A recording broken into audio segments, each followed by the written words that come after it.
Welcome to another episode of Theological Pipe. News, culture, sports, politics, and everything else from a theological perspective. It's all summed up in love. What should I do? Tell me. God is good. Give it to me, give it to me, give it to me, give me peace. Give me peace. Put that in your theological pipe and smoke it. Hey, welcome to another episode of Theological Pipe. Glad you're here. A little bummed the Islanders just lost, so they're not going to the finals, but the Stanley Cup finals, that's okay though. Gonna get right into it. Again, if you're watching on YouTube, if you can hit the subscribe, like, comment button, I'd appreciate it. Google, Apple, Spotify, if you're listening, subscribe there as well. I appreciate everyone listening.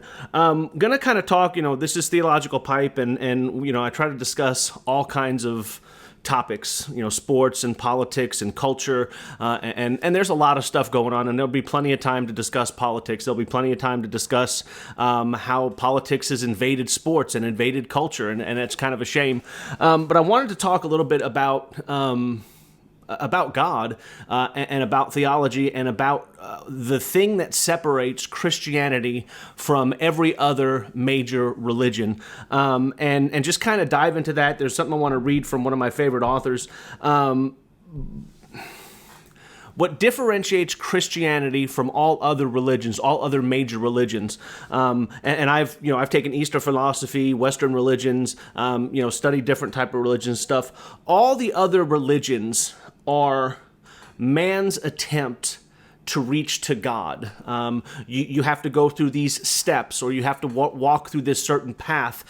You have to do these certain things. There's rules that you can't break, and there's things that you're supposed to do. And as you do those things, you get closer to God. You get closer to that exalted state. You get closer to nirvana. Again, pick any religion. That's what it is. Religion is man's attempt to get to God. Christianity is the only major religion where it's flipped. That Christianity is God coming down to meet man, because man can't get to God. That's the whole point of Christianity, is God reaching down to man through his son Jesus to say, there's rules and there's things that you're supposed to do, but you can't do them. You can't live up to the standards that God had set, because God is perfection and God is holy and God is righteous, and you can't do it, so I'm going to do it for you. I'm going to devise a way that you won't have to live up to the rules that I instituted. All you'll have to do is believe in my son. And I don't want to get into a theological lesson so much in what Jesus did on the cross, but the whole point is God reaches down to man instead of man reaching up to God.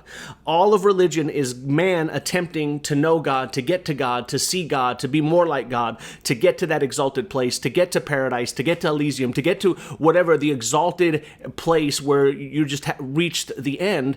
And Christianity says you can't do it, but I'm going to reach down to you and help you. And the way God does that, there's a lot of things that you can talk about when it comes to Christianity, but if there's one word that differentiates it from the other religions, it's grace. Grace is when somebody gives you something that you don't deserve. They give you something that you didn't earn and that you couldn't earn. And that's what Christianity is. It's about grace. It's about God reaching down to us and offering us salvation, offering us peace, offering us forgiveness, offering us a seat at the table, offering us a place in paradise, offering us a way to heaven. And it's through nothing that we've done. Nothing we can do. Christianity is not a set of steps that if you do these things, you'll earn salvation. Christianity is Jesus Christ earning salvation for you, and you just believe in him. Believe on the Lord Jesus Christ and you will be saved. Trust in him. Recognize that you're a sinner and recognize that you can't do it. Trust that Jesus did it for you, and his death on the cross paid the penalty for your sin. And because of that belief, because of your belief in Jesus, you're made righteous. It's a free gift from God, and there's nothing you can do to earn it. And that's a problem for a lot of Christians, because they feel like they have to do certain steps. I have to go to church. I have to pray. I have to read my Bible. I have to be nice to my mom and dad. I have to be nice to poor people. I have to be nice to homeless people. Those are things that you do because of what Jesus did, not because you want to get to what Jesus did. Your obedience to God, you doing the things that God wants you to do, you do because you got, not because you want. And I think that makes sense, and I hope it does. You don't, as a Christian, you're not supposed to be doing things in order to attain everything. You are doing things because you already got everything that you need in Jesus. That's what his death on the cross did for you. And so grace is that magic word that differentiates Christianity from other major religions.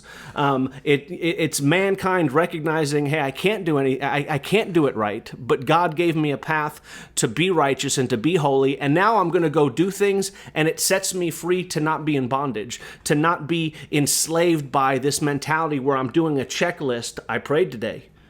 I studied my Bible today. I went to church on Wednesday and Sunday. I missed the other Sunday, so I'm a little guilty, so I'll say 2 prayers the next day.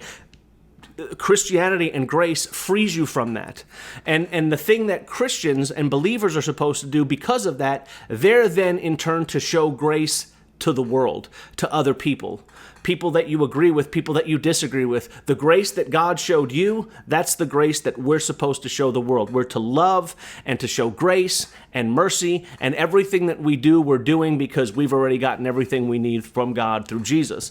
And in that vein, I wanted to read a passage from a book called What's So Amazing About Grace. One of my favorite authors, his name's Philip Yancey. The Jesus I Never Knew is probably one of my all-time favorite books on Christianity, but this is a close second. What's So Amazing About Grace? He's a good writer. He makes me think. I like his writing style. And so this is a part of that book, What's So Amazing About Grace, and I'm just going to read it, and then I'm going to kind of, maybe I'll get the shine off my face when I did that with my iPad. But I'll read it, and then, maybe talk about it for a second. But this is what it says. It says, "A prostitute came to me in wretched straits, homeless, sick, unable to buy food for her 2-year-old daughter. Through sobs and tears, she told me she had been renting out her daughter, 2 years old, to men interested in kinky sex. She made more renting out her daughter for an hour than she could earn on her own in a night. She had to do it, she said, to support her own drug habit. I could hardly bear hearing her sordid story. For one thing, it made me legally liable. I'm required to report cases of child abuse. I had no idea what to say to this woman. At last, I asked if she ever had thought of going to the church for help. And I will never forget the look of pure, naive shock that crossed her face. Church? She cried. Why would I ever go there? I was already feeling terrible about myself. They'd just make me feel worse." And that, I remember reading that the first time, 20 years ago, and it just hit me like a ton of bricks. Like, wow, that's what the church has become. The church used to be a bastion. It used to be a place where people, when they were hurting, when they were in need, when they were down and out, when they were at the bottom, they would run to the church, and the church would be there to collect them and to love them and to minister to them. And here we get this incredibly horrific story, and his response is he doesn't know what to say, really. And he says, well, have you ever thought of going to the church? And she said, why would I go there? They would just make me feel worse than I already feel. And I remember thinking that, like, wow, yeah, that's the reason that Christians are looked upon as hypocrites, and we are. Christians are hypocrites. Let's not deny that. But the reason that the world, if you asked any non-believer or just people in public who don't go to church, what do you think of Christians? Hypocrites, judgmental, holier than thou, no fun, liars. They steal money. All they're interested in is, being on TV and being famous and yada, yada. You can list all these things. And the reason they think that, it's our fault. It's believers' fault. When I say our, it's my fault. I'm a Christian. It's your fault if you're a Christian. We've allowed that to happen. We've allowed believers to live that way and to act that way and not show grace and not show love and not show mercy. And here's what he said. Philip Yancey continues. He goes, "What struck me about my friend's story is that the woman, much like this prostitute, fled toward Jesus, not away from him. The worse a person felt about herself, the more likely she saw Jesus as a refuge. Has the church lost that gift? Evidently, the down and out, who flocked to Jesus when he lived on earth, no longer feel welcome among his followers. What has happened?" And that's a question that he leaves. What has happened? we've lost the gift of showing God's grace. If you really want to get it to a fine point, that yes, there's scandals, and yes, there's a world allied against Christian. I get all that, but it's really our fault. The Bible says in certain areas to live such a life that if someone comes and makes an accusation against you, even people who are your enemies won't believe it, because they're going to know the way you lived and the way you treated people. And if we're not treating people, when I say we, I'm talking about Christians, if we're not treating people with love and with mercy and with grace, the same type of love and grace and mercy that God showed us, that makes us hypocrites. That makes us not salt and light to the world. It makes people they want to turn away from us. And what's so amazing about grace is that it's the thing that separates Christianity from all other major religions, and it's the thing that the world really doesn't have an answer for. It doesn't know how to react to grace. And I think as Christians, we can start to show grace a little bit more. And I'll never forget, we had a Bible study. Again, this is probably 15, 20 years ago, a book study. We were looking at this book, reading this book, and I remember reading over this. I was leading the study, and I read over this story, and I stopped where it said, I'm required to report the child abuse. I didn't know what to say to the woman. I didn't know what to do. And I said, okay, well, what would your response be? What are we going to do? And so we kind of went around the circle, and there was probably about 5 or 7 of us, and each person would give their answer. They'd say, well, I'd call the cops. Oh my gosh, a 2-year-old being prostituted out for sex with men, I would call the cops. And then the next person was like, well, I know what I would do. I'd not only call the cops, I'm going to track down those guys. I'm going to have that woman tell me those guys' names, and we're going to go get those guys, because I can't believe this.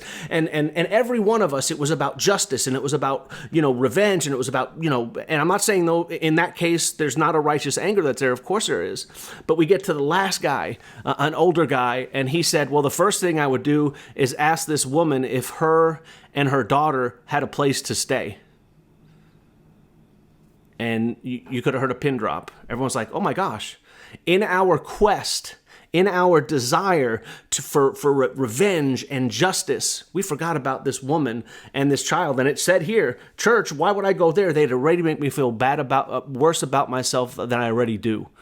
And I remember hearing that. I was like, that's it. That's the answer. I'm not saying there's not retribution. I'm not saying you don't go to the authorities. Of course you do. You have to. And I'm not saying there's not a time for that. But at that moment, when that woman is pouring out her heart to you and pouring out her soul to you, if your first reaction is, well, let's call the cops and let's get this mom locked away, and I'm not saying there shouldn't be punishment, and let's get this girl into. He was like, do you have a place to stay? Do you have something to eat? Because she was hurting, and she needed help, and she needed grace, and she needed love, and she needed mercy. And that just kind of opened my eyes to that. And I'm not saying I'm good at it all the time. I'm not saying I get it right all the time. You watch the news, you see things that go on in politics, you see things that happen, and of course, your human nature kicks in, and you want to fight back, and you want to win the argument, and you want to prove that you're more righteous than the others, and you want to prove that you're better than other people. But at the end of the day, it's about grace, and it's about mercy, and it's about love.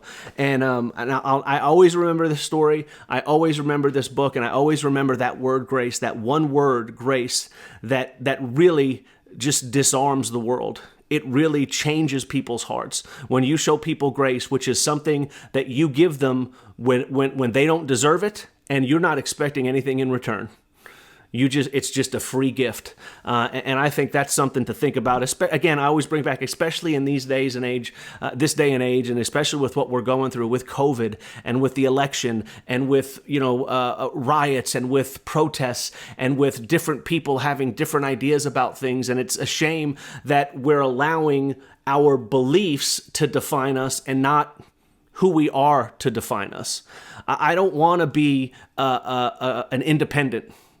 Which I don't want to be an independent. I don't want to be a Democrat. I don't want to be a Republican. I don't want to be a conservative. I don't want to be a liberal. That shouldn't define me. What I want to be defined as, ultimately, again, in a theological sense, I want to be defined as a Christian. Right? Not an American Christian, not an evangelical Christian. I don't like putting words in front of other words because it modifies it. I want to be a Christian. But beyond that, when people look at me, here's what I want them to say. He was caring. He was loving.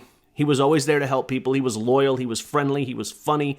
He had a good nature. When times were bad, he used to try to lighten things up. Like, I want them to talk about my characteristics. I don't want them to say, well, he was, anti-Trump and he was anti-Obama. And I am both. But, I don't want them to talk about my political beliefs. I don't want them to talk about, who I voted for, who I didn't vote for, what ideology I have. I want them to talk about the characteristics that we all share in common. If I said, does everyone want to, is someone that is loving, is that a good thing? Who's going to say no to that? Republicans and Democrats and independents and progressives and conservatives, we can all agree that, hey, love is a good thing. What about kindness? What about happiness? What about being able to get along together? And you know what? You should be able to do that with people that don't think like you and don't have every belief that you do. And guess what? There's not one person listening or one person in the world that thinks exactly the same as somebody else. And if they do, that's just weird.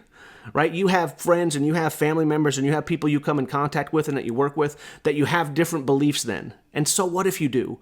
So what if somebody wants to raise taxes and somebody wants to lower taxes? If you're telling me that those two opposing views can't sit down and have a beer together or smoke a pipe or a cigar or go play golf or go hang out at a sporting event, if you're telling me that political opinions don't allow us to hang out anymore together, then we've lost something in this country, and we're losing it. That both sides are doing that. They're trying to divide people based on this. If you're pro this, then that must mean that this person is anti that, and we can't associate with those people.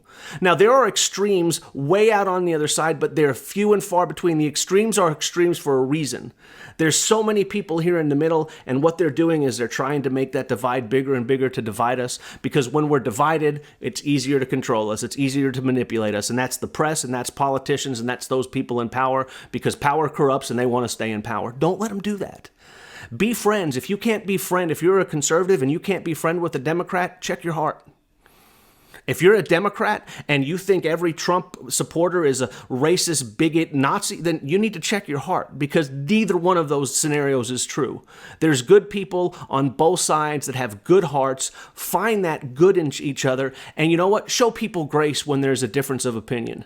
And there might be a reason for that difference of opinion. There might be someone that has a reason for that belief that is different than yours. And as you get to know them and you get to show them grace, you don't even have to, at the end, you don't have to agree with them, but at least you'll understand. And you'll say, okay, I see where you're coming from now. You're not some evil troglodyte, and you're not some communist, and you're not some Nazi. You just have a difference of opinion. Hey, let's go grab a burger.